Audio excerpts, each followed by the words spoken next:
Thank you, Chris. I'd like to call the committee meeting, the Neighbors of Dunn County, to order. It's 9 o'clock. It's been duly noted and so forth. And a call of the roll. I believe everyone is here except Gordy Wolf, who is excused. Approval of the minutes. Supervisor Story moved.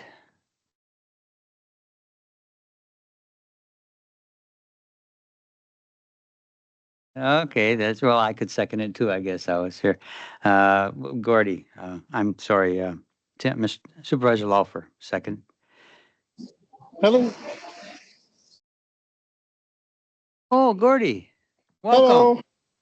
Thank you. Welcome.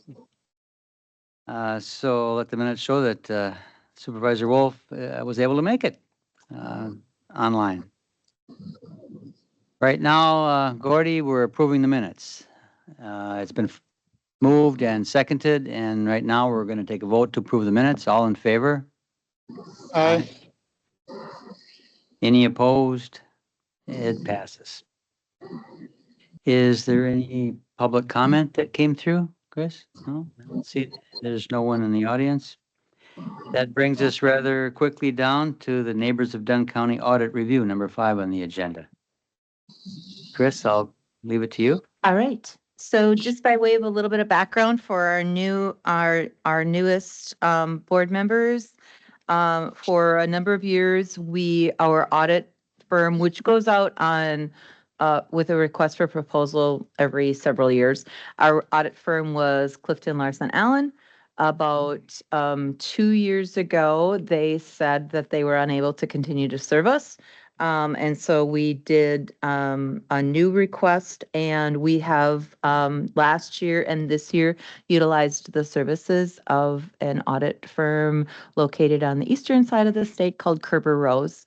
And so Greg Patel from Kerber is with us this morning. He has been responsible for the NDC portion of our county audit. And he's nicely blurred out his background because I'm sure it shows like the beach or something amazing because he's actually on vacation today. Last full day. And you're spending it with us. We're so, we're so happy. So I'll turn it over to you, Greg. Okay, thanks, Chris. Thank you for having me today. I'll share the audit report here.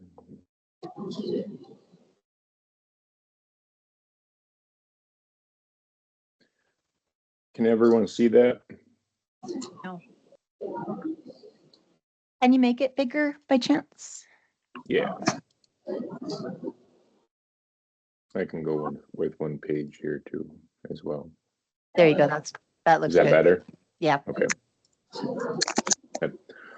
So I'll start by summarizing the audit results, and then I'll touch on a couple of financial observations here along the way. If you have any questions, feel free to stop me, or I can take any questions that you may have at the end of the presentation as well.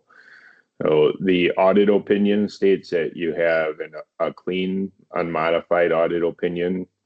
We achieved that by taking your trial balance and perform test of transactions. An example of that is taking your cash accounts on the trial balance and tying those out to the bank statements, less any reconciling items. So no significant changes in internal control findings or problems there. And then we'll start on page 5 with the financial observations here. See at the top, total operating revenue is approximately $14.8 million. And then total operating expenses, $16.7 million, for a loss of approximately $2 million. Noted in here, there is $670,000 of non-cash depreciation expense as a component of your operating and maintenance cost. Under the non-operating revenues, then you do offset some of the operating loss with the state's intergovernmental program. and there's $422,000 there.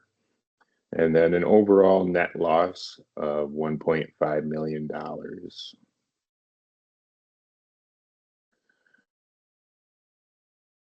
The next page is your cash flow statement. So that pulls out the effect of any accruals on your balance sheet as well as that non-cash depreciation expense, and then categorizes it by the most significant cash inflows or outflows. At the very top here, net cash outflows from operating activities of $1.2 million. The next section, the non-capital financing activities, you'll see that intergovernmental program monies come through there.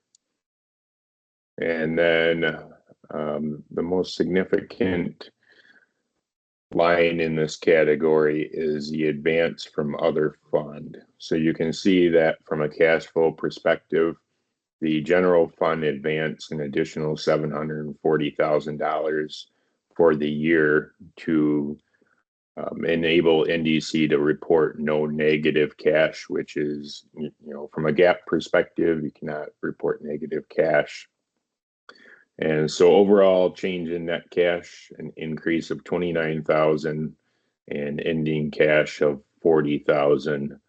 But those are really resident trust funds there. So what that means from a balance sheet perspective, if we step back on page 4 here, go down to the liabilities and the advance from other fund as of December 31st, 2023, $2.8 million. So you started the 23 fiscal year with an advance from the general fund of approximately $2 million, and then increased it by the 700,000 plus for the year to come to the $2.8 million advance. And we had some really good discussions with the management team in terms of what is the future of that advance and the ability of the neighbors to repay the general fund.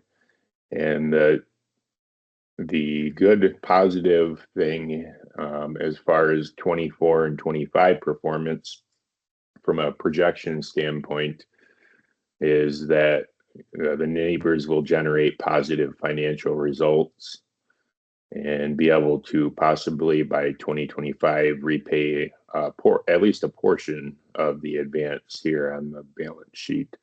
So last year we talked a little bit about this advance and should the general fund forgive the advance, and that was really a discussion based on what does the future for the neighbors look like.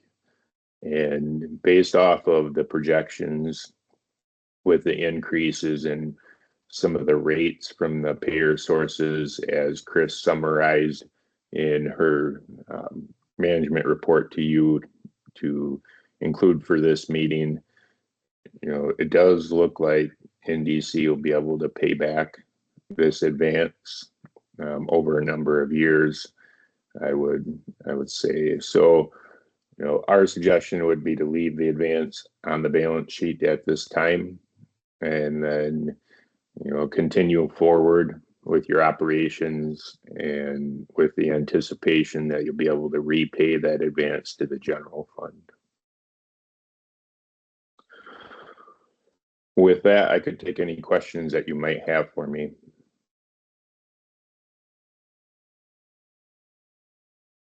Yes, sir, Supervisor Laufer. Yes, I was just curious, where does this advanced fund, where do those funds come from? Where is it being advanced from? Yeah, it's being advanced from the county's general fund, which is the county's main operating fund.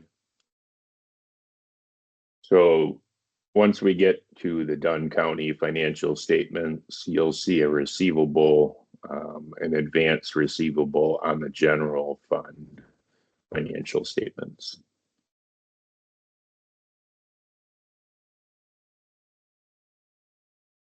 Are those generally, when we make a advanced fund like that, is it generally accepted that there is a plan to repay again, or is it just left that way to where there's never any plan by the neighbors to actually repay it again?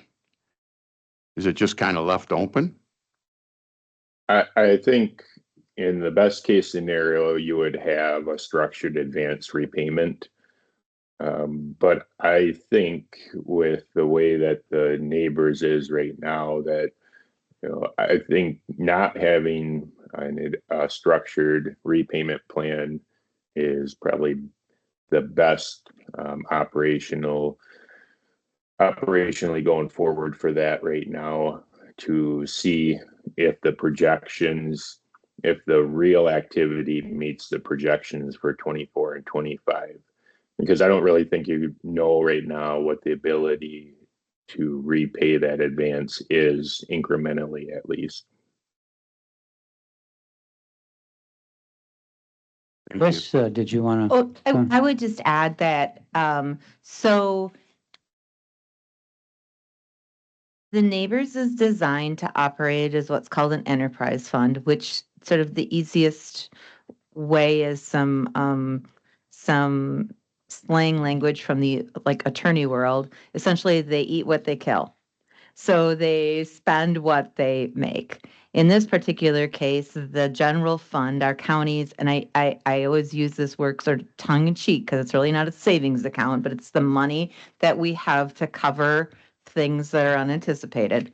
The county's general fund has advanced NDC $2.8 million.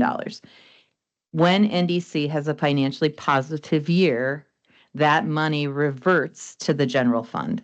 So it's not actually an action that happens in the sense of like a deliberate payback. It means if in 2024, NDC operates at a roughly $1 million profit, that money will then return to the general fund and it will offset that amount that's been advanced until it's paid off.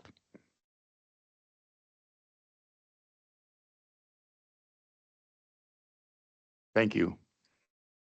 Any other questions? Doesn't look like it. Let's continue on then, please. That's all I have for you regarding the audit. You actually in your at the county board meeting next week, we'll see the full county audit, which incorporates the findings from NDC into the whole roll up. So you'll see that general fund information, that advance. So there's a general fund amount, and I don't know off the top of my head because I haven't seen the final audit report, but roughly, I'll say 18 to $20 million in our general fund. Some of that is restricted, including this money, meaning we can't just spend it because we currently have advanced it to NDC. It's owed there or owed by them. There is a portion of that general fund which is unassigned, which means we can spend it any way we want to. I'd say that sort of tongue in cheek, but is not restricted, has no restrictions on it. That has averaged about 12 to $14 million. So this advance from the general fund to NDC does decrease the unassigned fund balance, but it doesn't decrease the whole fund balance because it's looked at as an advance, not a permanent cancellation of that amount owned. I just want to say, Greg, thank you for the way you explained today. The summarizing and pointing out important parts. Did a nice job. Thank you. You're welcome. I think you're free to go on vacation. Okay. Thank you for having me. Take care. Thanks, Greg. Bye. Okay, then on the agenda, let's move on to number 6, at the request of the chair, nursing home education for the board members.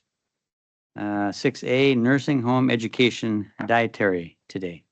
And we get lucky enough to actually have you folks here rather than online. So I appreciate you coming in.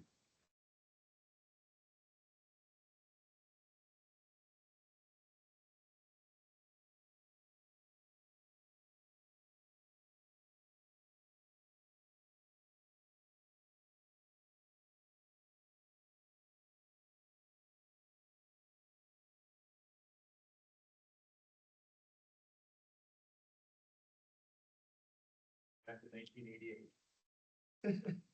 So, I've been a certified sanitary manager for Oh, 26. sorry, will you turn on your microphone? Oh, yeah, Can you I hear me didn't. above the No, microphone? it had, No? in order to get up on the video and for Gordy to hear you. Sorry, so I'm gonna like scoop you back, so, Start over first. yeah, so Gordy Okay. can hear you. I'll start over. All right, so my name is Dave Drager. I'm the culinary mentor at the Neighbors of Dunn County. I've been in long-term care for 36 years. I originally started back in 1988 in this building as a dietary assistant. I've been a certified dietary manager for 26 years. My previous work experience was here and then in Spring Valley at their long-term care facility. And then I've worked for the Neighbors of Dunn County for 3 years. Uh, some of the basic information for those of you that are not aware of how the Neighbors functions from a food service standpoint is normally our meals are served breakfast, lunch, and dinner. Our breakfast meals are made to order or served in the houses by the staff that are working in that house.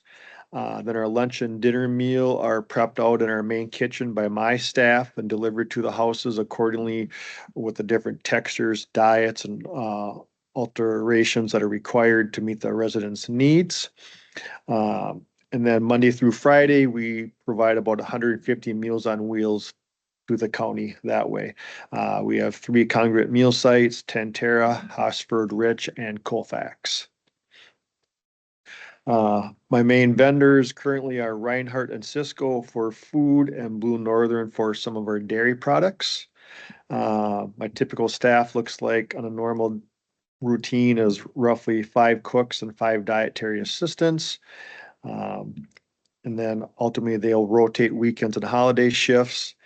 From a concept of staffing, as we all know, that's a challenge in all environments, and that's a challenge for me also. That's probably one of my biggest challenges is filling open shifts from the lack of employees that I do have.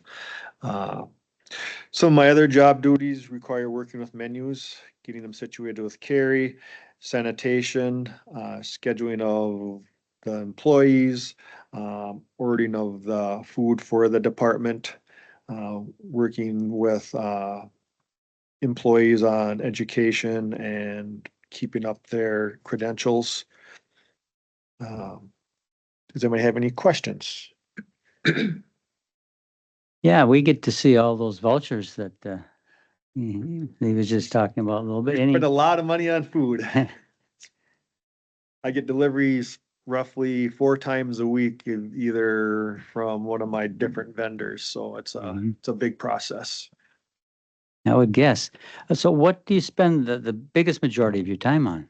I might ordering of food. Oh, yeah, that's Number wondering, one, yeah. invoicing of the items, going back and getting them put in so Jane could take care of them over in the finance department. And then just reviewing, working through staff, monitoring the kitchen and the way the building's set up, that we have the 9 houses that we have to go out and keep track of also. Thank you. Mr. Chair.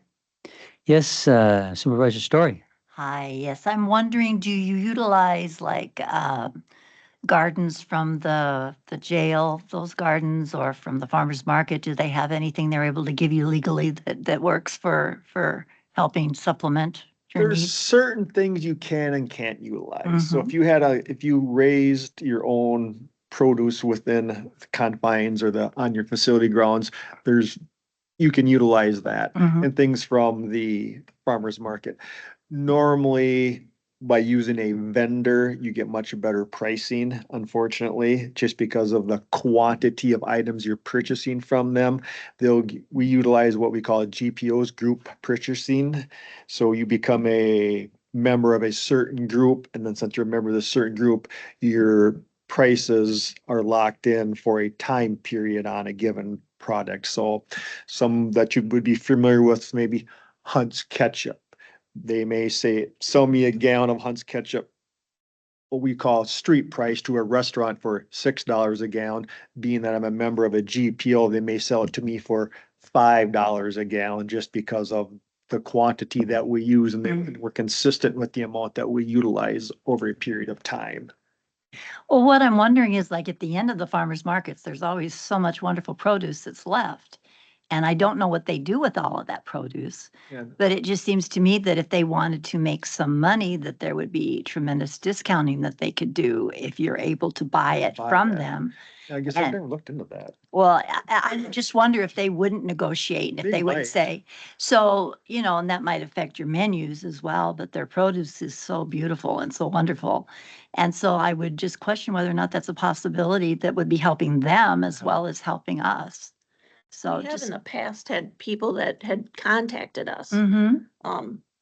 to donate rhubarb. I think one time we had somebody donate Mhm. rhubarb. We've had, Mr. Buckley sometimes will The corn. donate Oh, corn, you know, things like that. So, I mean, it happens, but never from really haven't had much from the. Well, farmers whether market. they would donate it or whether or not they would just Sell it, tremendously yeah. discount it to where they at least make some money out of it and they don't have to take all that product back home just to, Right. you know, if it's not going to be something they can utilize for the following farmer's market or wherever they're taking it. It just made me wonder how they're working with that, but I guess it's worth checking into if it's something we can legally do according to health standards and such. Good point. Anyone else? Yes, sure, Chris, So go. on a daily basis. So on a daily basis, how many meals go out of the kitchen? Oh, right now our census is 104, so you times that for 2 meals, 210. 210 plus senior meals is And then 50 senior meals varies at roughly 150 per day, per day, Monday through Okay. Friday. so 300-ish. 300. Okay. Share another question? I think Supervisor Lawfer had a question. Oh, okay. Yeah, Dave, as far as like, accepting food from other sources than where you normally do, where would liability fall for that? Generally, it has to be from a licensed vendor, okay, except for produce, because produce can be grown. There's not really a licensor for produce, so to Okay. speak. If you were to bake a cake and want to come in at your home and say you baked 5 cakes and brought in, hey, I baked these cakes at home, I couldn't accept it because you're not a licensed vendor or a licensed establishment. Right. So that's where it falls into being a licensed establishment from a retail position. Okay, well, thank you. Supervisor Story?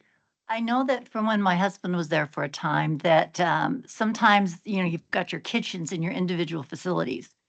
And so you do have workers that will make, you know, fry up some eggs or they'll do this or that. So where does that budget come from when it comes to putting stuff in the kitchens? Does that come from the families themselves saying, you know, would you keep this here so you could maybe make him some fresh eggs in the morning or whatever? Or how does that work when you have those kitchens and it's supposed to be kind of home-like for each of the So- residents there? The majority of the stuff that's being processed or made in those kitchens comes directly from my vendors. Okay, There may be an occasion where somebody may be bringing something, because I haven't heard of anything recently, but I mean, they have that ability if it, Yeah. if Sometimes if somebody wants something really special that we just don't, you know, organic food, we don't buy specifically organic food.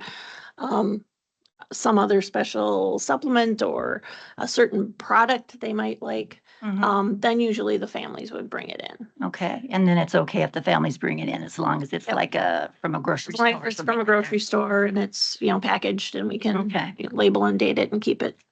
So you're Or able to corrected. have those backups there if they don't like the meal that particular day, that they can request, you know, could you do this or do that? And you're okay Yeah. to do that. Okay. Very often we have enough options that we can usually make somebody happy. You made him happy when I was there. So thank you. That's good. Yeah, so that emphasizes that there's a huge amount of flexibility in what the residents can eat. If they don't like what the main meal is, is this for all meals, breakfast, lunch, and dinner? They can ask for Yeah. something different? Breakfast is basically whatever they want when they wake up in the morning. because all breakfast items are kept in the houses. That sounds pretty good. Yeah. Any other questions there for Dave? Or Carrie? So Carrie, are you gonna present a Sure. different side A of it? little bit more. I had to write some Good. things down in case I forgot what I've been doing for the last 30 years. But I, as Dave, started in this building in 1994, and actually, this is the second time that we're working together. The first time was when he was a dietary aide and I was the dietitian. I am a registered dietitian. I also am a board certified gerontological specialist, which is just a bunch of fancy words to say that I took an exam and paid some money. And so then they gave me some extra credentials. My primary job is to manage the clinical aspect of the food service department. That pretty much entails a lot of state required assessments, nutritional care plans for each resident, making sure that we're meeting their nutritional needs. They're all individual. Every person is different. So they all get a different plan. I attend a number of care conferences every week to meet with families and residents to make sure that what we're doing is what they want and vice versa. I also attend other meetings for the quality care of the facility itself. I also work with the grad students from UW Stout, excuse me, because they do have a long-term care portion of their internship that they need to meet. So I do usually have at least one graduate student intern a year. This year I have two because apparently they're having a hard time finding some long-term care facilities to participate. So it'll be interesting. I also, as Dave said, we create our menus in our own facility. That way we can kind of, specialize them to each resident, to the residents, the resident groups, to our specific needs and requirements and likes and dislikes. I think because of that, we do have a lot better acceptance of our meals. I think our residents are happier with them. They have direct feedback at resident council. They can let us know if things are going well or not, which we will be taking tuna noodle casserole off for the next menu cycle because nobody likes it. And those things come and go. We do have two different menu cycles. We run a fall and winter and a spring and summer cycle. They're both 5 weeks long, so we run weeks 1 through 5, and then we just repeat them. On about the nearing about the time we're going to change is when we can tell people are starting to get kind of tired with them. So I think we're on a pretty good cycle right now with the changing times and changing of menu items, because winter items do differ from summer items. There's different things available, different fruits, vegetables, things like that. Although this day and age, a lot of things are available all the time. So other than that, like I said, I've worked here since 1994. I really enjoy it. I love it. I've always worked in long-term care. I actually graduated from college in '89 and worked in a nursing home in southern Wisconsin. Enjoyed that and then moved this direction. And it's a great group of people to work with, the residents and my coworkers as well. Thank you very much, Supervisor Lyon. As a home cook, I'm just curious, what are the 2 or 3 most popular menus, Food items? food meals? items, yeah. Roast beef seems to be a big hit, but I think it's because our roast beef is so good. It's very tender. If you ever get a chance, come on over and try it. Oh, might need your recipe to make it so nice and tender. I don't know, I'm trying to think. It varies, unfortunately. Each of the houses is different. They kind of, some houses will like one food item and then you get to the next house and they'll dislike the food item. So it changes routinely, it's not always the same all the time. Here you said roast beef, another one that they seem to like is turkey, chicken.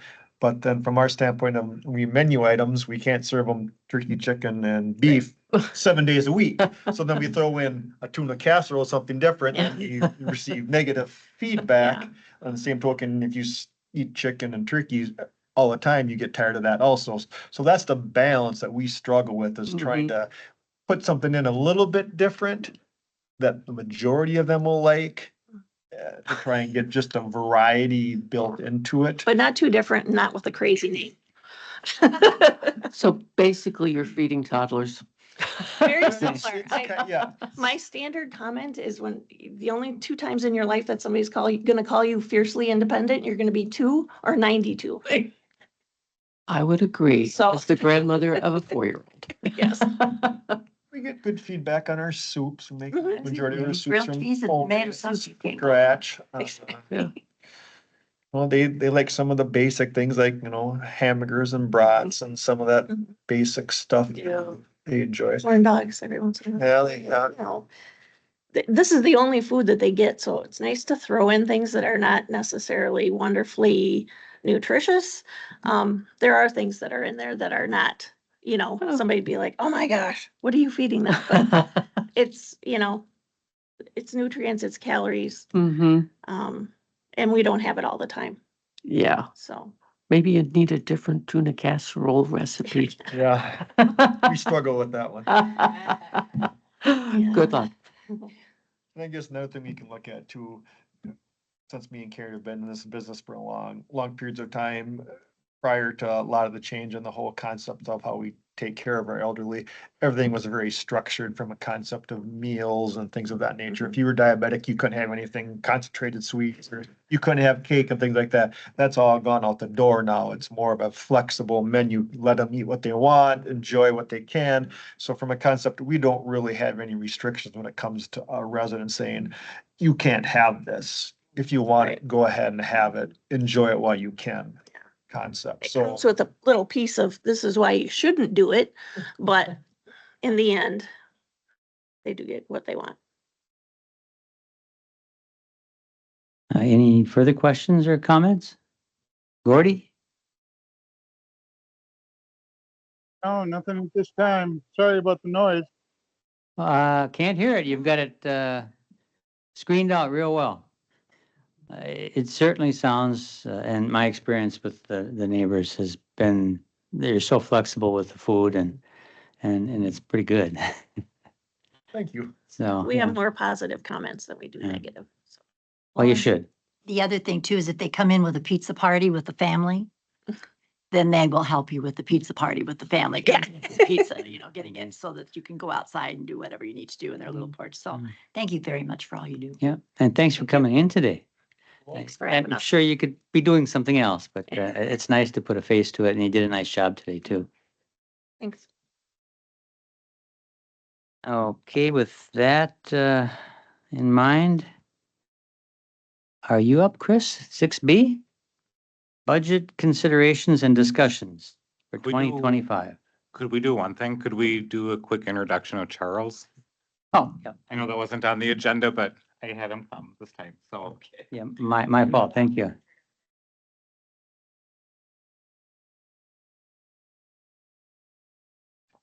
So, want to introduce ourselves first? Charles knows who we are. We did already, but I'm Barbara Lyon, supervisor. And I'm Tim Lawfer, District 1 Supervisor. Sheila Story, District 18. and Mike Kinnear, District 12. I had to think about that for a second. But, and Gordy Wolf, what district are you, Gordy? 28. Okay, so we have 1 and 28 in here. Okay, thank you. Okay, well, my name is Charles Vincent. I'm the new director of nursing over at NDC. Little background, professional background. I've been in healthcare for about 25 years. I've done everything from floor nursing to charge nursing to house supervisor to department or shift supervising for nursing departments. And then I've done managing of departments as well in the acute side, as well as transitional care, which is a lot like what we have in our central building here at NDC. I have a bachelor's in nursing, a master's in nursing administration, and I also am certified in infection control, board certified in infection control as well. As far as other background from me, I was raised in Dunn County, over in Elk Mound. That's where I was raised. My dad was the superintendent there for about 28 years. And so I graduated high school from there and I moved on to, I started with my college at Barron County campus to get my generals done. So I lived over there for a bit. And then as far as I worked in the Lina System, River Falls Area Hospital, I also then from there to Barron County Medical Center, when they were BMC, and then they eventually got affiliated with Mayo. And I worked there for about 18 years, and then I got my master's. I have 4 kids, so I had to do my master's during my night shift and whatnot to get that done. And then once I finished that, I looked for opportunity to utilize that beyond the supervisor and house supervisor type roles. And then I did some managing in Amory Hospital. And then the pandemic hit like 6 months after I started that. So got through that, got him through that. And I had some, like I had mentioned, I have 4 kids. So I have a couple kids that had some issues. So I needed to be able to be home for a bit to help out my wife with that, because she's also a ultrasound tech, but she's a mobile unit. So she's going everywhere. So she's not. So we had to work that. So I did some triage nursing, and then I worked for Rice Lake Hospital, did their infection control for the hospital and the attached clinic, and then all the aligning clinics there as well for the infection control there. And then it's been in the paper, they had some financial issues, so they cut that department in half. So I took that as an opportunity to look for something I was always had great interest in. Not only from a family aspect of them being in nursing homes themselves. I had a grandmother that lived to 104. And in the last 13 years, we're in a wheelchair and living in a nursing home, but she did very well in the environment. And I also had another one, my grandpa, who ended up in the nursing home, and he had issues with pneumonia and that kind of thing. So it didn't go as well for him. So I look at this as a great opportunity to help utilize my experience as far as in the acute care world, as far as in the direct care for each of our residents, medically speaking. And also with that experience, being able to know, okay, is there areas of improvement that we can do so that we can improve our residents' life while they're there. And I try to do that to the best of my ability, and then try to I've talked with Chris about doing kind of a culture change too, on educating and how we all can work together in different ways to help make the environment good for everybody. As I would really like to have an environment where, improve the environment. We have really good staff there, but there's always times where it could be use some improvement in how we interact with each other. And I think I can do that with my experience as well. Other than that, my other hobbies are kayaking and hunting, and I'm a bit of a 80s movie slash culture guy that I have a lot of useless information there too that I can help with. So if anybody has trivia questions. But I also do a lot of camping too, and like music, a lot of different kinds of music. So, and then that's about it. And I could see my dad had some military experience too. Just a little background too. My mom is from Florida, and she moved up. My dad's from up in Canton area, and so she's been a transplant for 54 years up here from Florida, but she still has her Southern accent. She does a lot of volunteer work, and she's probably going to come over to NDC, and everybody will know when she's there. So that's all I got. Well, that was a lot. Any questions, comments? Or Gordy too? Supervisor Kinnear? I would just Yes. say, I'm just gonna take the opportunity to do kind of a shout out to this group who have had to punt and pivot and all of those fancy P words over the last 6 weeks or more, 2 months, I guess. I don't know. So as you will recall, Carmen went out on maternity leave. Laura Briesmeister was her uh, interim and was supposed to stay in that role until mid-July, and then she went out early to have her baby as well. And so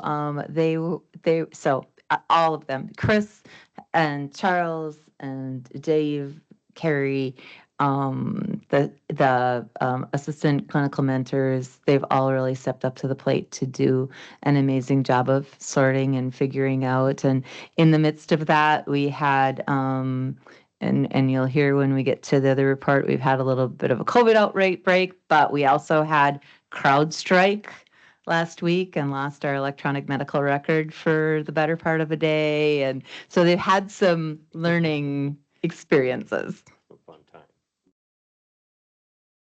Yeah, thank you for doing that, Chris, for saying that. Well, if there's nothing else, if you want to take off, you can. You can always stay for any meeting, but I understand if you want to get going, you've got plenty of things to do.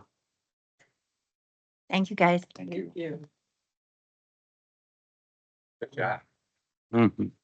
All of it. You know, the Vincent name now makes sense. Yeah. Is it Elkmont Vincent? Okay. Yeah. So if you made it through going to school with your dad as superintendent, Yeah. you can make it through a lot of things. Yeah. Well, my mom was also the playground supervisor. Oh. 8th grade. That's probably even tougher. Whoa. So, you know, I never got into any.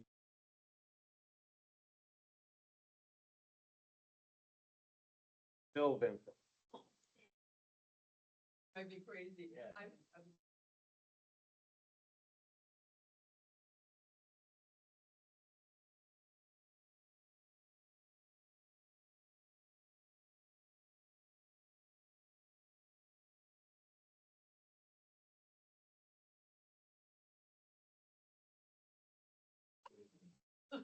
Of course he is. Well, so we are being filmed and everything right here now. So I think we Oh, yeah. probably, although those are interesting things we should have taped. But no, we were just discussing a little bit as parent, the parents and going to school with parents in leadership roles in the school. Yes. So thank you, and I'm glad you're going to stay Yeah. as long as you can. Chris, we're moving on to you now, and We are. 6B, we get to. Yes. Okay. So hold on, I gotta grab one thing.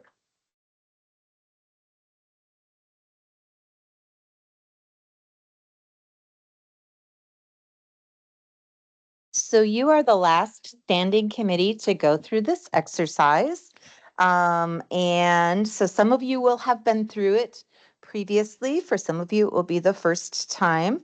But either which way, your contributions are certainly welcome and invited. And so I am going to start, and I apologize to Supervisor Wolf that I don't have a way to get this to him. So he's going to have to like envision this in his brain, and then I'll send it to him as a document after the fact. But I'm going to walk you through the handout that I just gave you with regard to budget considerations for 2025. And we're actually going to start on the, as you're looking at it, left-hand side of the page, the second column in, which at the bottom says 2024 expense, and we're actually going to start at the bottom. So a little counterintuitive. So let me just preface this by saying that we are working a little bit in not totally the hypothetical because we know ballpark what the numbers are, but the numbers that you see for 2025 when we get that far are not exact because the departments just finished submitting their 2025 budgets. They're being compiled together. You will get those next week with the county board information, and you'll see that all kind of rolled up together. But these are beyond an educated guess. They're just they're kind of more round up or rounded numbers than exact numbers until we have those all pulled together. So bottom of the second column from the left, where it talks about debt service. So you'll see in that in debt service is an expense because we need to pay for the debt that we already have incurred. And for 2024, that was about $5 million of debt service. We have, and again, and one other thing is this budget reflects not our full operating budget. It reflects the portion in which there is, I don't want to say latitude because there's latitude in the entire budget, but this is really the levy, the sales tax, the shared revenue, the pieces of the budget that are actually can be moved or changed without there being other impact on the revenue side. So if you cut grant funded services, you cut the service, but you also cut the funding. These things that we're talking about here, if you make a cut in them, the funding remains. It just can be repurposed to another spot. So starting again at the bottom, we have debt service. We have about $20 million of non-debt service levy. So levy, we do tax to pay our debt. So we have about $5 million in that. We have about $20 million in non-debt service levy. And then we have, as I indicated, we have some sales tax revenue. We have some shared, and we have some shared revenue from the state. So those two middle numbers of operations at $9 million and operation supplies and operation salaries at $17.6 million. Those are a piece of that $20 million and those sales tax and those other things. And we'll look at that a little bit more when we look at the revenue side. But on the expense side, we have about $9 million of our levy in operational supplies and about $17.6 million of it in salary and fringe. Our total salary and fringe budget for the county at large is about $50 million. And then this for 2024, we had about $4.8 million in highway projects. Okay. And again, highway projects are the actual like building, constructing, renovating roads.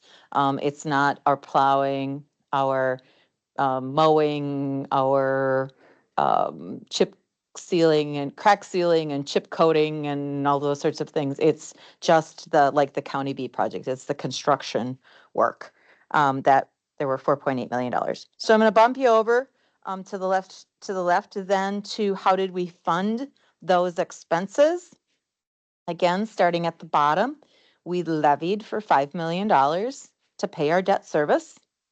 We received about $2.7 million in state aid or shared revenue. So when your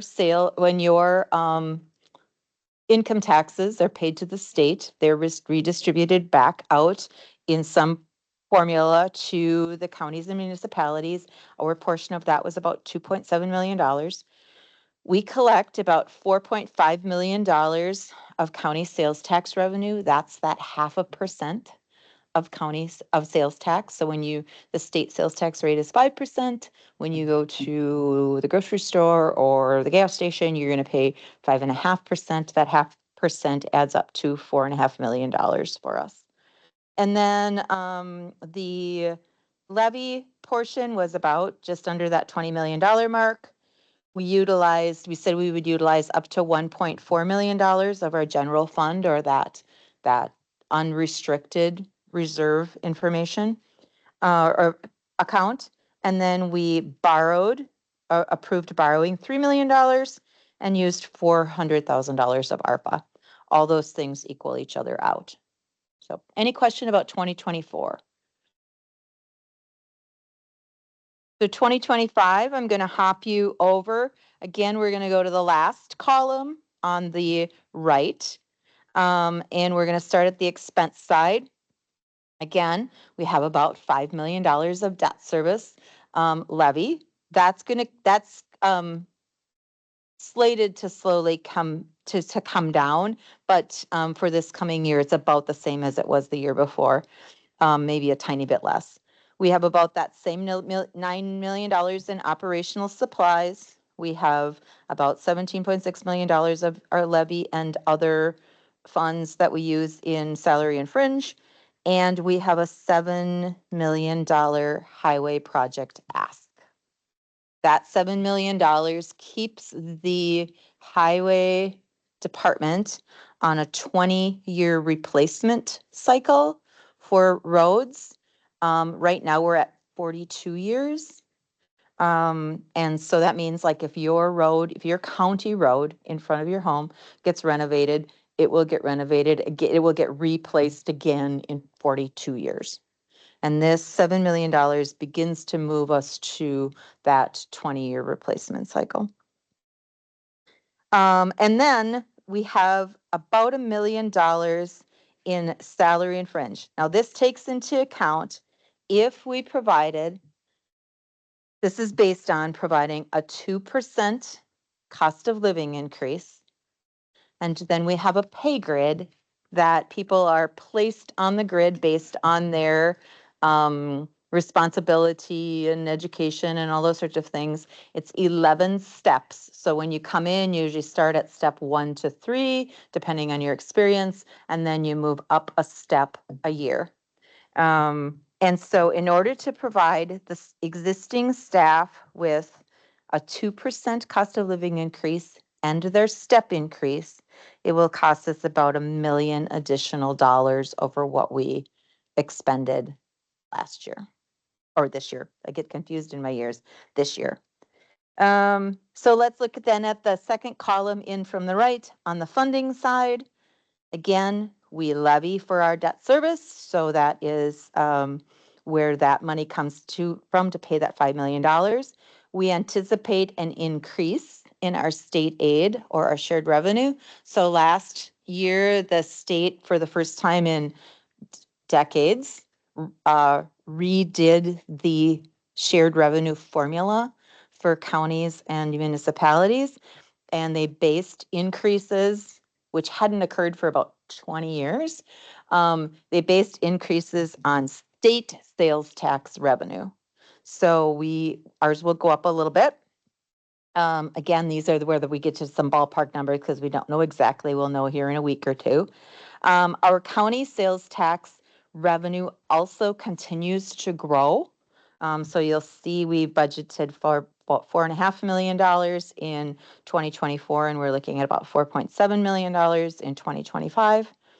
And then the $20 million of levy. So you can see between the farthest right-hand column and the next right-hand column, there's a gap, and that gap is about $7 million. So other thing I want to point out is on the back of your page, it talks about operations. When we talk about operational expenses, like supply expenses, these are the departments we're talking about. So you'll note that transit and the neighbors of Dunn County are not on this list because we don't allocate any levy to their expenses, either to their salary and fringe or their other operational toilet paper, pens, pencils, food for inmates, all of those sorts of things, all of those. Oh, sorry, there are not inmates at NDC. There are residents at NBC. There are inmates in the jail. But these are the departments then that are reflected in that $9 million of supplies and the $17.6 million of salary and fringe. Any questions about that? Supervisor Story? What I'm wondering is when you take into consideration the salary benefits change and the 2%, are you also factoring in retirements and the new hires coming in at the bottom step? Yes. So that's all factored in as well. Yes. Okay. So when we get to the county-wide budget, you'll see that part of the way that we bring balance in and why that number is really about $2 million to provide those, but about $1 million of it's either covered in like grant funding and things that go up when our expenses go up in those areas, or by some of that vacancy. Okay. Any other questions before Chris goes on? Supervisor Lyon? You said that the county sales tax continues to grow. Is that based on inflation or? You know, it really started to take a fairly significant upward tick in late 2019, 2020, when there was a court ruling around the ability to tax for internet transactions. Okay. So previous to that, Sure. unless I you're remember that. unless your business was located in Wisconsin, headquartered in Wisconsin, you couldn't charge internet sales tax. And then that all changed, not just for Wisconsin, but nationwide. Right. And so that's when it all sort of started to take an uptick. And honestly, I would imagine, I'm just speculating, but with a kind of always increase of online shopping versus bricks and mortar store Sure. shopping, I think that probably continues, right? I'm sure inflation has something to do with it, because if you're paying more for your Yeah. car and your groceries and your gasoline and et cetera, Yeah. you're also paying an extra on Mhm. that as Okay. well. Thanks, Chris. Anything else? Okay. Go ahead. All right. So, based on that information, background information, there really are three broad areas that we can look at to provide impact to those numbers. Not so much on the revenue side, because we still have a few unknowns when it comes to how much money we'll bring in. We still can make decisions about borrowing or not borrowing. That $7 million gap does not include any borrowing. It's just, that's where it sits right now, where that gap sits without anything else. So looking at the things that you, I say kind of loosely, have control over, because you have control over it all, but have the most control over, maybe that's the better way to say. Those broad areas are salary and fringe, highway projects, and operational costs. And so we're going to walk through those one by one, and we're just going to talk about the impact of making change in those particular areas. So we're going to start with highway. And when we talk about that $7 million, and we talk about reducing or eliminating that, because at this point in time, we don't have a funding source for that whole project budget, keeping in mind, we're going to continue to plow roads, we're going to continue to mow roads, we're going to continue to, well, hopefully we're not mowing the roads that we've let them get that bad, but we're going to mow alongside the roads. We're going to continue to do those things because those are operational costs. On the construction side, we don't have a funding source for the $7 million of ask. If you were to reduce or eliminate that funding, what's the impact of that? Where does that, and it could be positive impact or negative impact, but what's the impact to that? So you're asking us to brainstorm a little bit?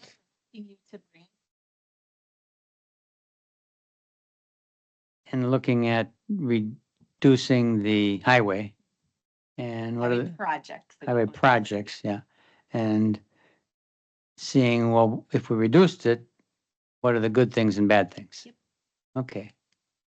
So let's just open it up. I won't even, if you have something, Gordy or anybody here, if we cut back on the projects, how's that going to affect us? Done this project, so I don't know if I want to tell everybody the answers to it and see what they can come up on their own.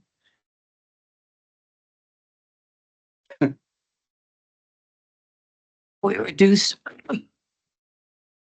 if we make cuts in the highway projects, that's definitely going to have an economic impact across the county.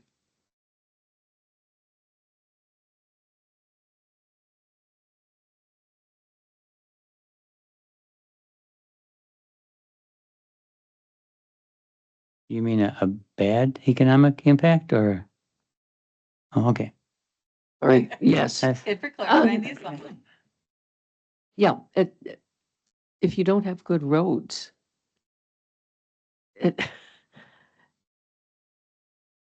people aren't going to be able to go to the places they need to get to easily, and it's, it's going to affect the farmers. It's going to affect, the rural areas, especially. I mean, in and around Menominee, we've got the interstate, we've got the, that funding, to keep the interstate and some of the state roads. But, if we're not taking care of the other roads, people need to be able to get home, if they were living in a rural area. There's just so many factors to that.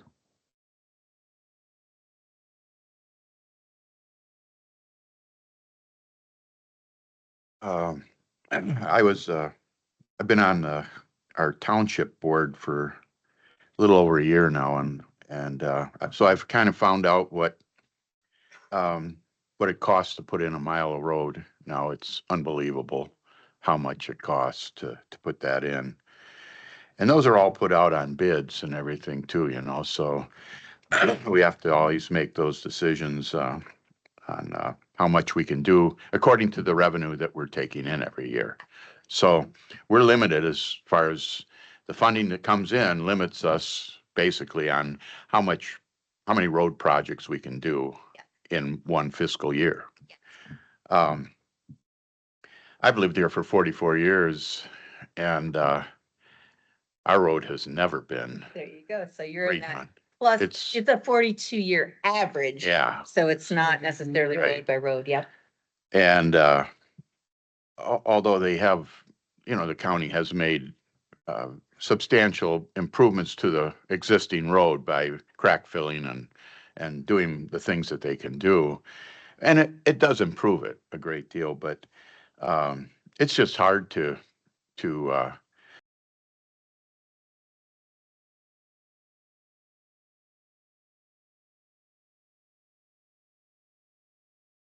even fuel and all the other things. So the one thing I would say is that milk trucks now, there's not as many as there used to be. Farmers have quit. We don't have those kind of milk trucks going on. The other point I'd like to make is our weather here contributes a lot to the amount of spending that goes on. Last winter was a glorious winter. We didn't hardly use any salt sand at all. We got all of it left over for this year, which is going to save us a tremendous amount of money. But we can experience the other winter also where we can't even keep up, and the number of hours that county workers put in plowing snow can just be enormous if we happen to get a winter where it's just, unbelievable. And that's where the variance is going to come in from year to year. You're never going to get a solid figure in expectation because you have no idea what the winter's going to do to us. Right. So we tend to budget on averages, like rolling averages. What I would say, and using this as just an opportunity for a little bit, tiny bit of additional information, when we have a very mild winter like we had this last winter, yes, we didn't use salt and sand. We also weren't able to bill and create revenue for the use of our staff and equipment. So we get paid by the state for doing that work on the state roads and the interstate. And we also get paid, we also, in a sense, pay ourselves for the use of our staff and equipment to maintain county roads. And those things were less as well. So your cost comes down, but your revenue comes down as well. Right. Of course, then our state, being we're not billing them, our state funds should actually be, or the amount of revenue required by the state then should actually come down as well. I would suspect, would that not be true? It is, but you're not going to see the state is not, I'm going to be facetious for a second, but the state's not going to say, oh, you paid less for winter, so we're going to tax you less. That would be a good thing. It would be a good thing. That's not likely to happen.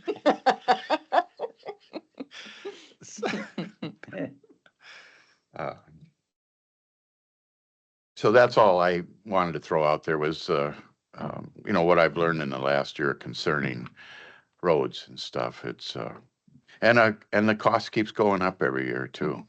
So, and for organizations that are, like our county and even your local ones, the only source of income we have is tax levies.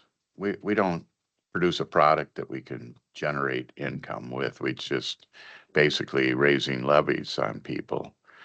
And for some people, they don't get a cost of living raise every year, and their salaries don't increase. It's getting harder and harder for people to pay those additional taxes, to cover the costs of this. Absolutely. And that's why that salary and those highway costs are things that you get to make decisions about funding. Right.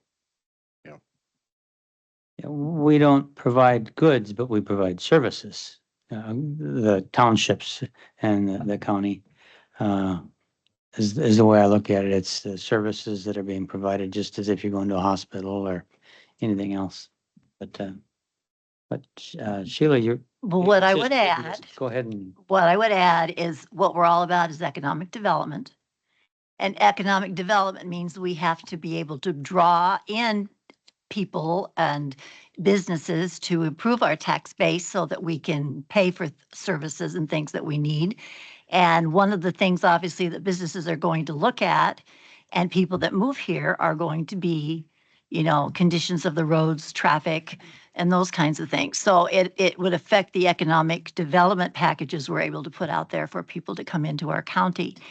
And we obviously have a lot of usage by the trucks, that are coming in and out of some of the facilities that are affecting the highways. And of course, whether or not there's a solution there at some point, because I think correct me if I'm wrong, Chris, I think that we often, to draw and get those businesses in, we tend to give them a little bit of extra impetus to be here by lowering some of the taxes that they might pay or some of the costs that they might pay to the county. But in fact, what ends up happening is they end up doing a lot of damage to the roads that end up costing us to have to pay money into fixing those roads. The other part of it is that when we just do those little fixes on those roads, it may cost a certain amount one year, but then the next year it's going to cost a little bit more and then a little bit more. So if you found that you were able to repair that road for that particular year, overall, just like everything, you might spend less money in the long run by getting that repair done right away rather than just the little fixes. And I guess Highway B is a good example of that. And so that's one piece. And of course, when you talk about, again, services, you said something there about when your sheriff's departments and your ambulances and all those individuals are out there and they need to get to people's homes, and the fire trucks, and they need to get to people's homes easily and however they possibly can to save lives or save property. If the roads are in bad repair, that affects those services. And so you kind of hinted on that as well.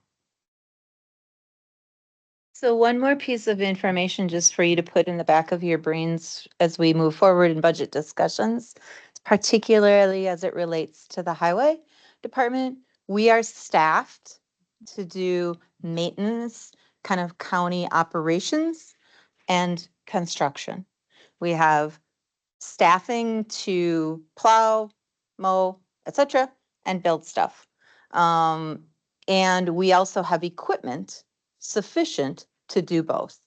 If we reduce or don't fund that money, it likely means a reduction of our need for equipment and staff. And to the best of our calculations, that's about $3 million. So if we did nothing, no projects next year, and kept our current staffing and equipment, that in and of itself costs about $3 million. That's essentially not funded. All right. You guys got to work up your talkativeness here. All right, we're going to move on and we're going to talk about salary. The supervisor offers points.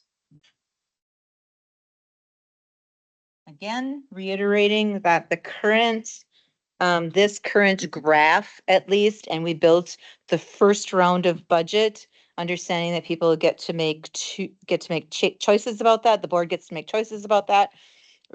Includes the grid adjustment, the steps forward, and the cost of living increase.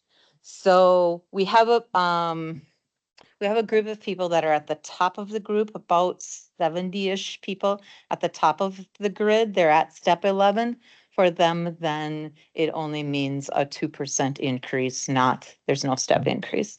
And again, that costs us in total, about $2 million. And some of that's covered with, so for instance, in the easiest one always is the child support office. In the child support office, every dollar we spend has a 66% federal return. So we spend $1, we get 66 cents back from the federal government.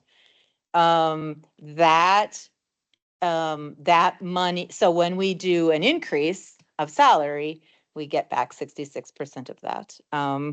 Granted, I'm, stating the obvious, it's still tax money, just comes back to us in a different way.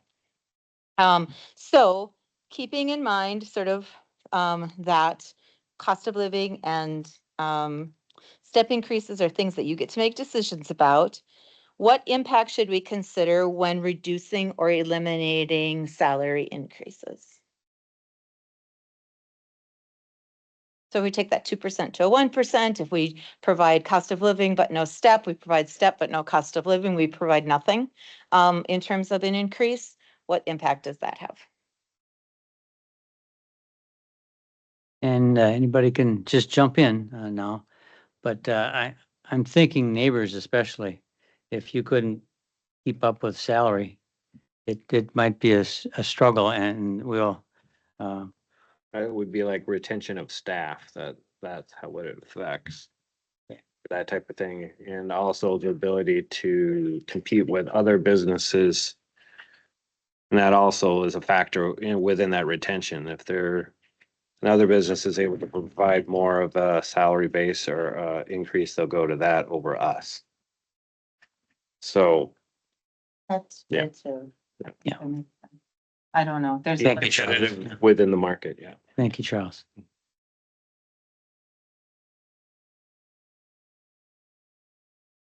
I had a very dear friend who worked at a private business.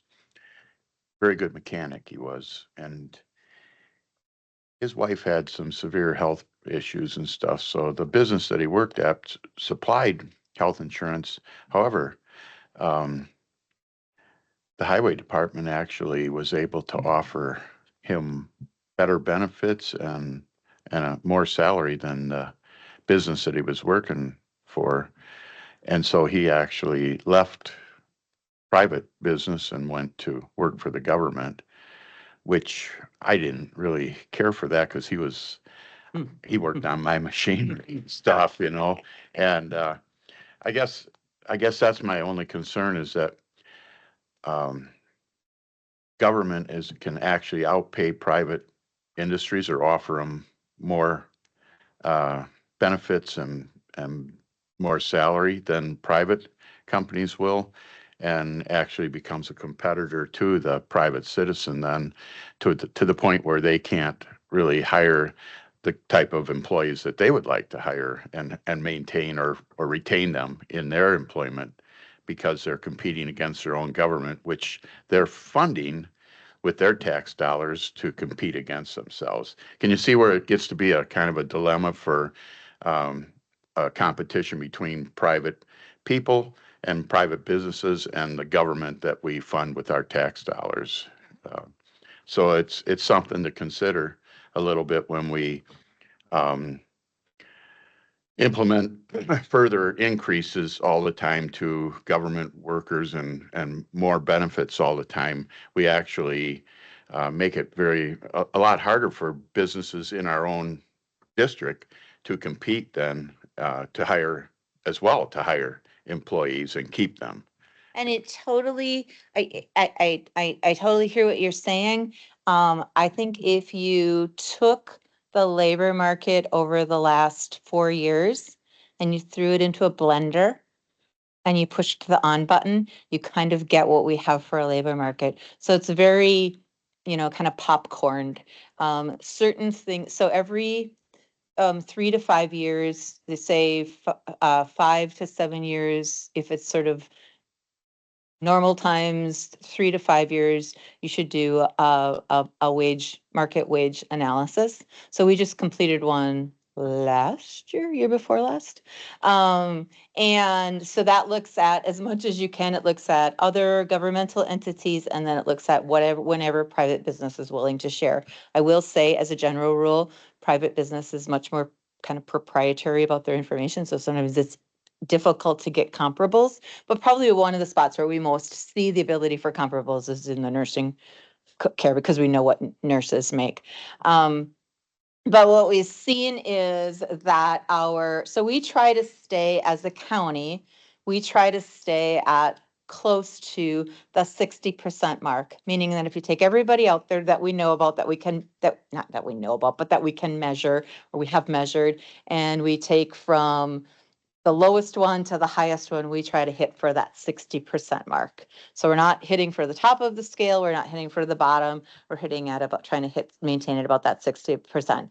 Our highest paid people in our last market study hovered about at the I want to say 57 or 58% mark. No, sorry, like the 62% mark. They were a little bit higher paid, and the mid-level people were perhaps just an under, and our lowest paid people were about 2 percentage points under. So they're like at 57 or 58%.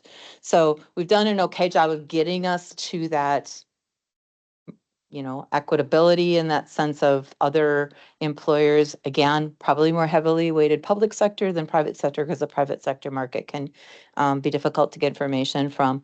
But my neighbor happens to be the district manager for Green for Life, the garbage truck. Garbage. And I asked him, we were talking about hiring, and I just said, what do your drivers make? And he said they probably average about $30 to $32 an hour. Most of them he said they start out like 28-ish. And we're under that, but not dramatically under that. But so again, you're just talking about sort of point in time. That's why I say it's a little hard, because it also does depend on the whole package. Are you taking a family health insurance plan? Certainly the Wisconsin retirement system is a great benefit. And there is a cost associated with that. So, but we have had a better experience as of late in our recruitment of some of those lower on the pay grid positions, administrative support staff, base finance staff, those sorts of positions. We've had pretty robust recruitments for them. 2 years ago, we couldn't entice people to work for us because we couldn't pay them what they were getting paid in the private sector. So it does shift around regularly, and more so in the last 3 years than at any point in time that have seen in my career. So the ability to stay competitive, but you're talking about the possibility of being too competitive. Is that kind of what you're saying as a possible other side, something to think about, brainstorming? Does that? Yeah. Yeah. Okay.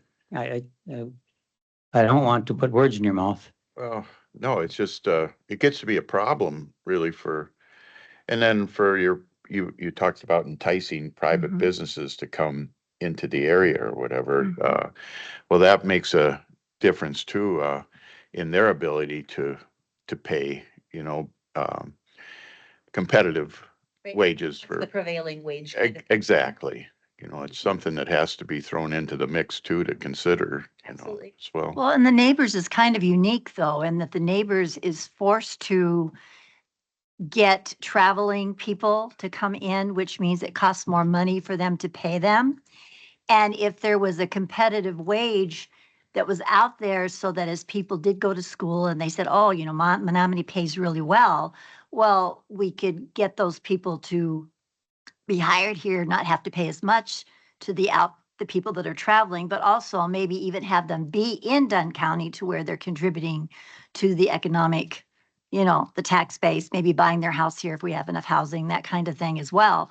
So it kind of does a lot of different things. And then there's also that aspect of salaries that has to do with those salaries that are also being paid through grants, which, you know, impacts the overall. There are some that, you know, we might have them being paid for 2 years and then it's like, well, it's ended. Are we going to decide we want to keep it going and we're going to continue now to pay it on our own? And all those kind of things are taken into consideration as well. But I think for the neighbors, the big factor is all the people that have to come in because there aren't enough people to do the work. Yeah, Chris, Yeah, I'm sorry, Charles, go ahead. I was gonna say, like, in particular for the neighbors, it's those entry level positions as far as like CNAs. That's our biggest area of trying to get help for that. And you have Anderson Windows and other places like that that have a little bit higher starting income. That attracts that younger type of employee. And so in order to get us to the CNAs, that's where we have to be offset by travel agencies in order to get those in. So there, I mean, that's one of those incomes or salaries that they come in at that is not as high as those other businesses. So I think it's depending on where you're looking at. Like if a mechanic is definitely a little bit higher skilled as far or specialized skills, but for the CNA position, that's a position that every healthcare area is having a hard time hiring for because that income or that starting pay has not really increased enough in order to keep somebody in that position. And you also have the factor in that a lot of CNAs, a portion of our CNAs go into nursing. So we have them for 2 years and they're gone. We get lucky sometimes and we have some people that are at the neighbors too that have been doing CNA work for quite a while. If we can get those people, that would be great because that consistency to our residents helps provide better care for them because they get to know them better in their routines. So that all factors in there too, but that's one of those incomes that could use some work, but. And to think in terms of 20 years ago, a lot of those individuals that were working at the nursing home were Dunn County residents. They lived here, they had enough, and it was not a real problem in terms of having enough people to do the work. And then that has changed now. And now it's like how many people that are working in the neighbors are actually residents of Dunn County, how many are coming in from other places? And, you know, where's the future going to lie with regard to that? Because in an ideal world, it's train them here, keep them here, and not have them want to go anywhere else.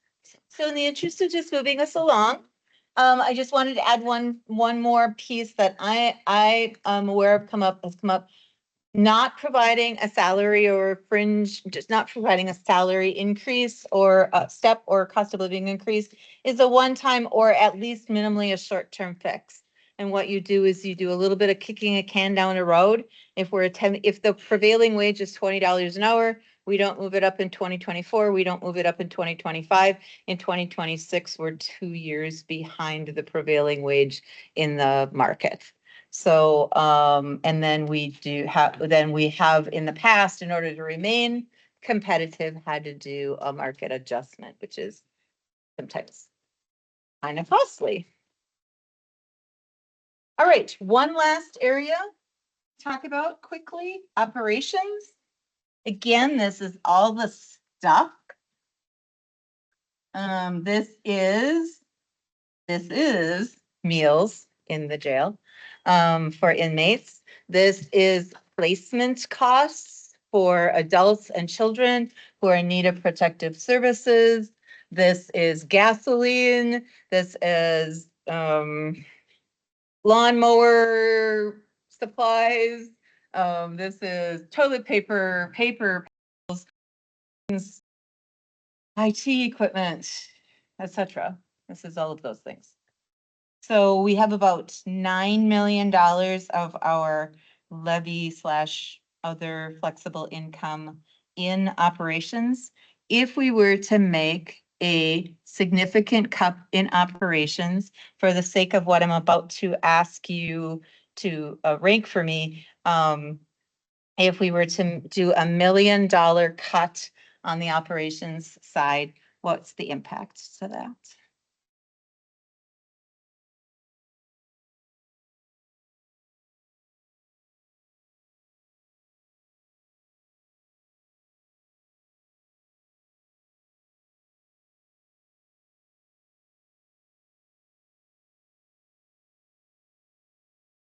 What do you think, Barb? Yeah. I'm just thinking about things like toilet paper. It's a pretty, 4 squares instead, 3 squares instead of. yeah. Can we, uh, I question how many of these things can be rationed. Um, I'm just thinking personally, well, you know, we have farm equipment. If my kids are going to be able to continue taking care of the farm, well, there's got to be gas. And who's paying for the gas? Mom's paying for the gas because they're doing the work. You know, it's sort of an exchange thing. I just, operations is a really tough one. I, and how many of these operations expenses are based on supporting mandated services? Yeah, there's certainly some of that. What I would say is, remember, you're only talking about the part that's influenced by levy slash shared revenue, Mhm. sales tax. Okay. There's $100 million budget, of which you're talking about 32 million of it. Okay. So there's a whole bunch of it that's also subsidized, supported by grants, fees, all of those other things that Mhm. happen. Okay. But for point of reference, the sheriff's department, outside of some Huber fees, some, I don't know, maybe permitting, I'm not really sure, some very nominal costs. There's no money in the sheriff's department. There's no the state doesn't give us money to say have a sheriff's department. That's all levy. So when you make an operational cut, it's gonna have disproportionate impact on entities that have a lot of levy or don't have a lot of levy. Mhm. That being an example, I guess having been chair of that committee at one point, the issue is that technology changes. And as technology changes, then some of their needs change as well. So equipment that they may have bought 5 years ago may not work now, or in the case of the emergency system, they have to maybe get a different system because it's obsolete. And so then that impacts operations, and that they have to make a decision about what to do about that. So technology, I think, is a big piece, and that happens throughout the county, whether it's And changing to out be computers or fair, whatever. most of our big technology purchases are capital improvement funded, like we make a decision about those. But there certainly are some smaller pieces that's true of. But I would just encourage you to think about, what does it take to run your home on any given day? Because it's not terribly different. I mean, you're obviously not paying for placement costs, but you're buying the things to stock your home, to run your vehicle, to keep your electricity, your lights on, to have water, to have insurances. Those are all operational costs.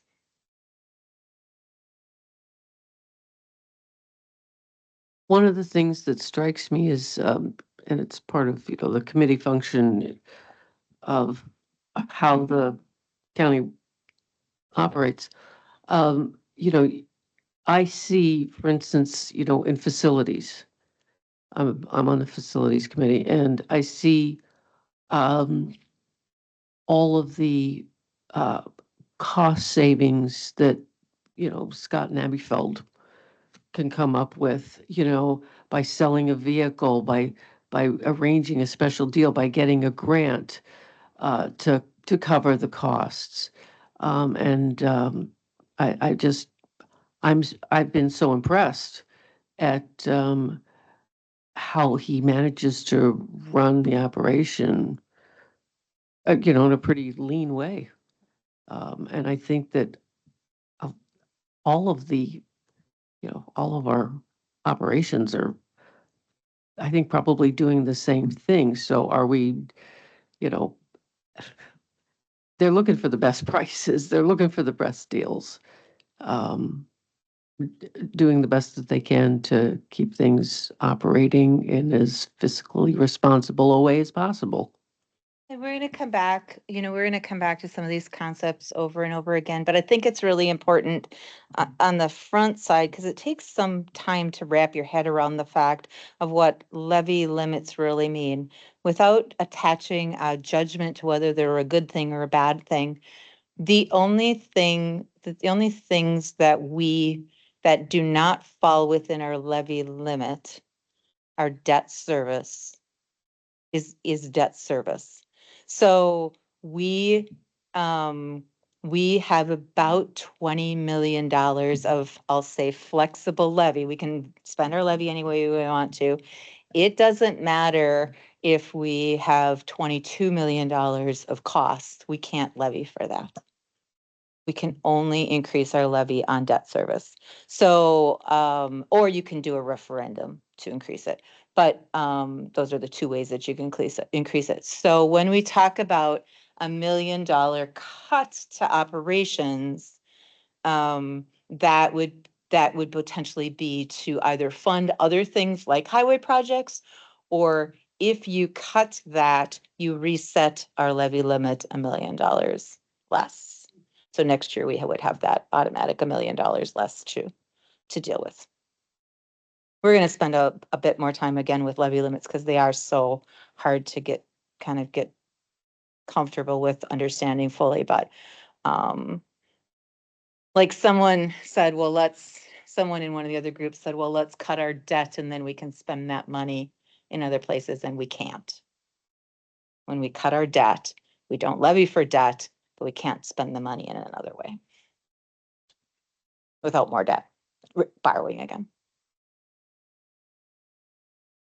All right, I'm gonna move you along. You have 3 sticky notes in front of you. We're gonna walk through these one by one. If you would write on the top of, this is anonymous. I'm gonna collect yours. I'm not gonna who wrote what. If you would write on the top of your first sticky note something about highway or something that an H, I don't care, something that I just know what it is that you're rating. After thinking about the implication or the impact of reducing or eliminating highway project funding, with a scale being 0 being no projects for 2025, 5 being similar to last year, roughly 4 to 5 million, and 10 being funding all of the requests at $7 million, where would you rank yourself today? What you would support?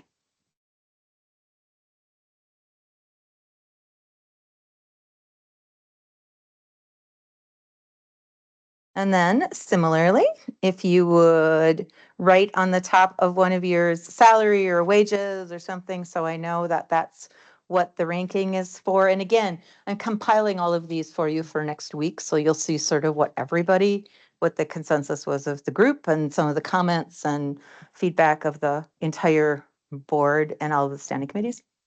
On the wage side, after consideration of the wage impact, a 0 being wages are frozen, wages, no cost of living, no step increase, and 10 being fully funded, the 2% cost of living and the steps.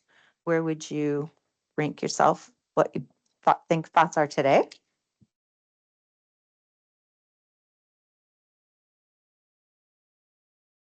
And then lastly, after consideration, looking at operational costs, 0 being a large cut of more than $1 million, and 10 being maintaining current operations at the level that they are. Where would you rank yourself today?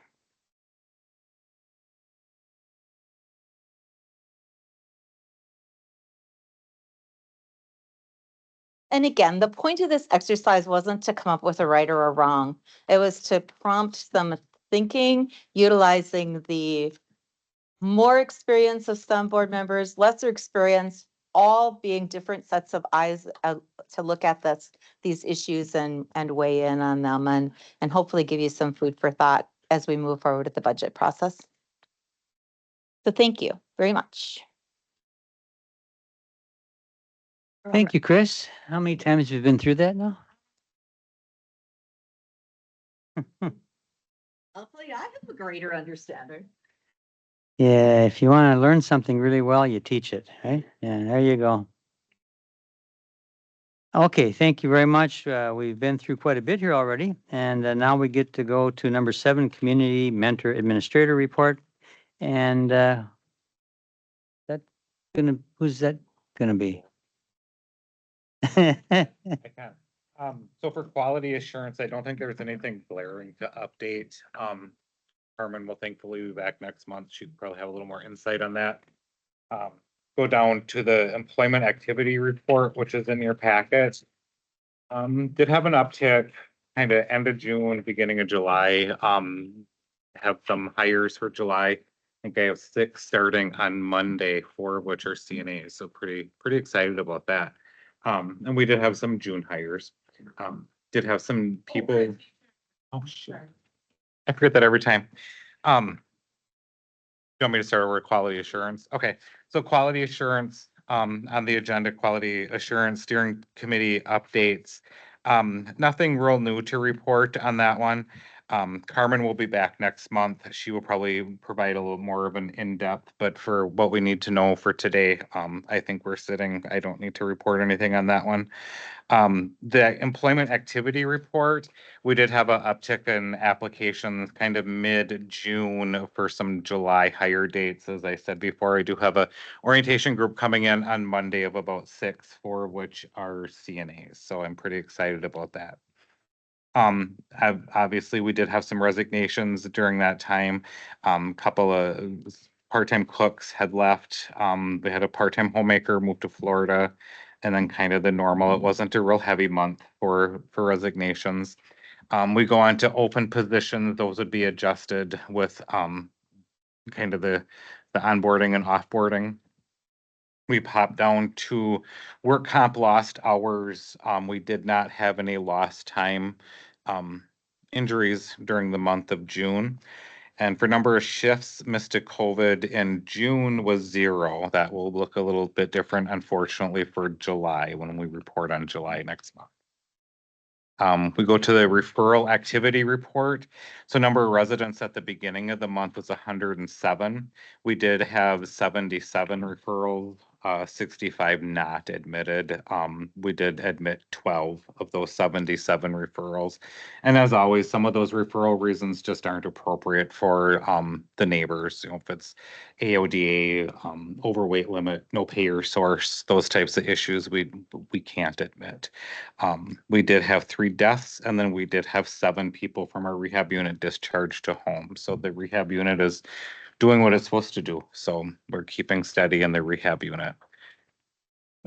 That's about it. We go on to financials. I think Jane, I thought was going to remote in. She is not. You have the finance report. I believe I can answer any questions that you might have, but it looks very similar to last month. And you had the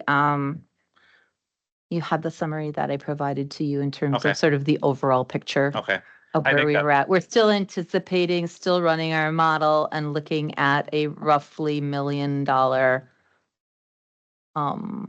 to the good. Yeah. For 2024. I do think that what Chris had provided spoke very clearly on this one, so I don't think we need to go through the financials quite line by line. A couple of things that are glaring, you'll notice, I know the agency cost is generally kind of a source of discussion at our meetings. It does look a little bit lower for June, and that is on me because I got about 3 weeks behind processing invoices, which are all caught up now. So, so it'll be a little more accurate for next month. So nothing glaring out of the ordinary stands out for financials. Did we skip down to number 8 on the agenda? Financials? Oh, yes. Oh, okay. I just got a little confused. Well, I'll circle back to number 3. I don't think Scott is here, but I think one of our main things that facilities is dealing with is kind of it's a Oh, how our fire alarms are recorded via EMS. We are still on a landline type of recording system, and they're wanting it more of a cell reception type thing. Just because of the way the addressing is, they could be dispatched to the wrong place if it was the event of just a flat out alarm and not a thing that we're calling in. But generally, if there is an alarm, we call in to verify anyhow. But if it was a tornado and all the phone lines are out and our alarm tripped, with that going off the landline, they could be dispatched to the wrong place, which has been updated. If it's not been updated, it's in the process of being updated. So that's the biggest thing on the environmental side of it. Okay, and you gave me some information earlier about the CNA training program, 7C on the agenda. There are a couple of them. We have just had a class that finished through CVTC. One of the hires for Monday was out of that class. I hired him in as a homemaker before he took his CNA test. So just kind of to get him in the door to kind of keep him before somebody else would grab him. So we do have our in-house CNA class coming up, starts on Monday, the 29th. So, and I think as far as I knew when I had talked to the company that does that class, it is a full class. I don't know how they get all the people to take the classes, but that's wonderful. Okay, so 7 A, B, C, D, E, I think we've covered. 8, we kind of jumped to as far as financial reports. Chris, you gave that wonderful sheet, the overall look, but especially on the main financial for all 3 buildings. Any questions? One quick question, if I Yes, could. Supervisor Story. I was asked which building is closed, and I did not know the We answer to don't that. we don't have a building that's closed. We have one unit in our central building. Which unit is that? And that would be Arrowhead. And that has Arrowhead. been closed since a couple of months into the pandemic. Okay, yeah, someone thought it was the one closest to this building, and that's where my husband had been, and I didn't recall that that was No, the one the that was closed. closest this building would be our blue building, our Mhm. east building.